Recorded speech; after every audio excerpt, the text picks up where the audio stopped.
ഫ്ലവേഴ്സിന്റെ പിൻബലത്തോടെ 24ന്റെ പുതിയ സംരംഭം 24 study abroad. വിദേശ പഠനം ഇനി സുരക്ഷിത്. വിദേശ പഠനം ആഗ്രഹിക്കുന്നവർ ഉടൻ വിളിക്കൂ 9001 8000 800120. ഈ കേസുമായി പോലീസ് സ്റ്റേഷനെ സമീപിച്ചത് ഒരു പെൺകുട്ടിയാണ്. ആ കുട്ടിയെ ആക്രമിച്ചെന്ന് പറയുന്ന 2 ദൃക്സാക്ഷികളും ഉണ്ട്.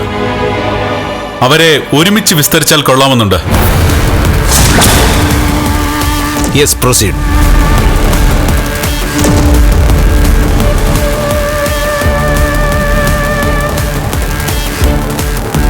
CC 32/2025 തടത്തിൽ തോമസിന്റെ മകൾ റിമ തോമസ്.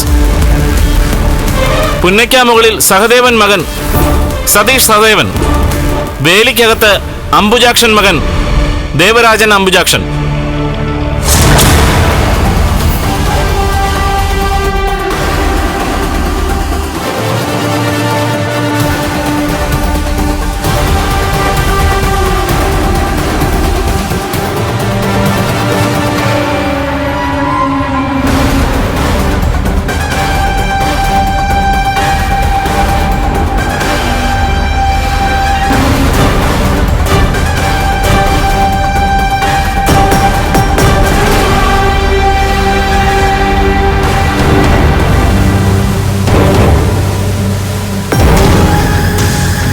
മൂന്നാളും തമ്മില് നേരത്തെ പരിചയമുണ്ടോ? അയ്യോ ഇല്ല സർ. അന്ന് അയാൾ എന്നോട് അപമര്യാദയായി പെരുമാറിയപ്പോഴാ ഇവരെന്റെ രക്ഷകരായിട്ട് ഓടിയെത്തിയത്. പിന്നെ പോലീസ് സ്റ്റേഷനിൽ വന്നു. ഇപ്പോ ഇവിടെ സാക്ഷി പറയാനായിട്ടും. അതല്ലാതെ വേറെ പരിചയമൊന്നുമില്ല സർ. ഈ പെൺകുട്ടിയോട് മാർക്കണ്ഡേയൻ എന്ന് പറയുന്നയാൾ മോശമായി പെരുമാറിയ സമയത്ത് നിങ്ങളത് തടയാൻ ചെന്നു അല്ലേ? അതെ സർ. ആ സമയത്താ ഞങ്ങളെ അയാൾ തല്ലിയത്. നിങ്ങൾ നല്ല തണ്ടും തടിമിടുക്കമുള്ളവരാണല്ലോ. എന്നിട്ട് തിരിച്ചു തല്ലിയില്ലേ?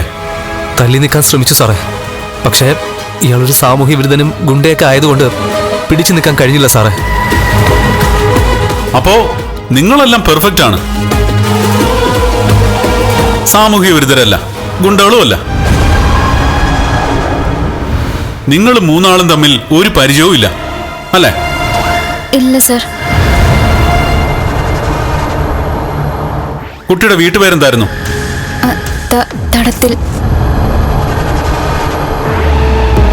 ഈ തടത്തിൽ വീട്ടിൽ കഞ്ചാവ് ഒളിപ്പിച്ചു എന്നും പറഞ്ഞ് നാട്ടുകാരെല്ലാം കൂടെ വീട് വളയുകയും ഒരു പോലീസ് റെയ്ഡും ഒക്കെ ഉണ്ടായിട്ടില്ലേ?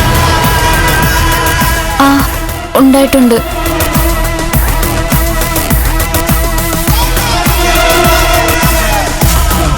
അതെന്നെ കള്ളക്കേസിൽ കൊടുക്കാനുള്ള ശ്രമമായിരുന്നു. പിന്നീട് ഞാൻ രക്ഷപ്പെടുകയും ചെയ്തു. അന്ന് റിമയ്ക്കൊപ്പം 4-5 ചെറുപ്പക്കാരെ കൂടെ അറസ്റ്റ് ചെയ്തിരുന്നില്ലേ?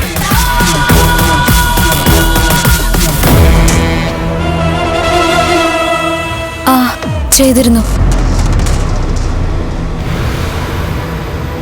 ആ കൂട്ടത്തിൽ ഈ നിൽക്കുന്ന സതീഷും ദേവരാജനും ഉണ്ടായിരുന്നോ?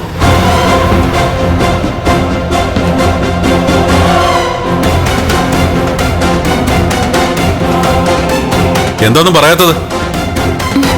ഇല്ല സർ.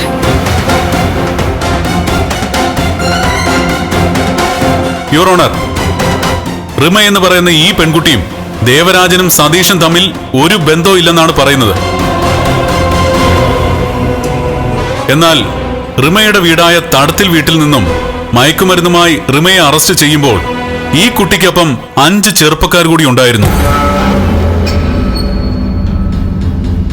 അതിൽ അംബുജാക്ഷന്റെ മകനായ ദേവരാജനും സഹദേവന്റെ മകനായ സതീഷും ഉൾപ്പെട്ടിട്ടുണ്ട്.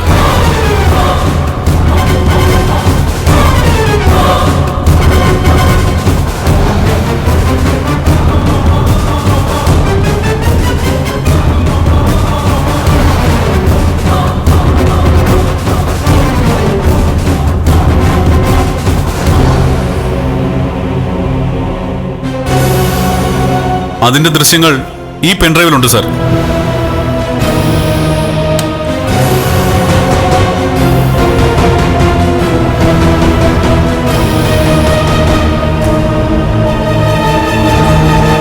പറവൂരിലെ ഒരു ശ്രീധരൻ എന്ന് പറയുന്ന ആളെ അറിയോ? അയാൾക്കൊരു 10-70 വയസ്സ് വരും.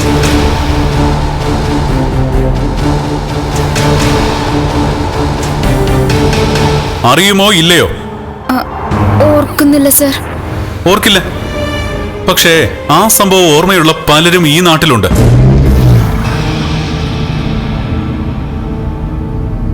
സാധുവായ ആ 70-കാരനെ ഹണി ട്രാപ്പിൽ പെടുത്തിയിട്ട് ഇഷ്ടം പോലെ പണം തട്ടിയിരുന്നില്ലേ റിമ?